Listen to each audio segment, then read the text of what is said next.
NCAA college basketball for Friday. We got the South Carolina in-state rivalry here between the Gamecocks and the Clemson Tigers, and I'm going to back South Carolina. I really like Frank Martin. I've liked him ever since he was at Kansas State. The guy can flat out coach, and I think this is probably the best team he's had since he's been there. I look for South Carolina to make some noise this year in the SEC. Yes, they haven't really played anybody. The best team arguably they've played so far would be Tulsa, a team in which they beat by 8 on a neutral floor, but they got 5 guys in double figures. This is a really good South Carolina team. They handled Clemson last year. I look for them to do it again this year.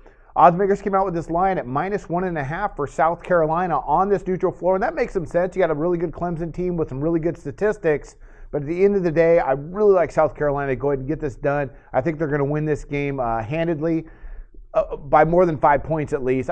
Just a really good South Carolina team, very underrated. Watch for them this year. They're going to be a sleeper. Let's talk about Clemson on the year so far. The Tigers, they're averaging 71.3 points per game, shooting 45.8% from the field, and allowing 56.9 points per game on 37.9% shooting from the field. They rank 4th in the country in scoring defenses. That's what you're going to get from Clemson. They're like that every single year, and that's really solid. But against some teams that can score, like UMass and Minnesota, they allowed over 80 points. So South Carolina, they could score. So Clemson's not going to be able to ratchet down on them like they have on other weaker teams they've faced so far this year. South Carolina hasn't had a real, strong slate of games either, but still, I just like some of these matchups here, and I definitely like I said, Frank Martin. Let's talk about South Carolina on the year. They're averaging 83.2 points per game, shooting 48.6% from the field, and allowing 66.8 points per game on 38.2% shooting from the field, getting it done offensively and defensively. They don't shoot the three particularly well, but they're really tough in the interior, and they hit the glass really hard, as you could expect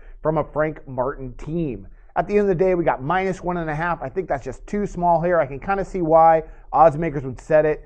We got Clemson, a little bit of a bigger name. They're in the ACC, but South Carolina is going to be a sleeper this year. I know they're going to come in really fired up to face Clemson. I'm going to back the Gamecocks here -1.5, and I wish you guys luck on your picks today.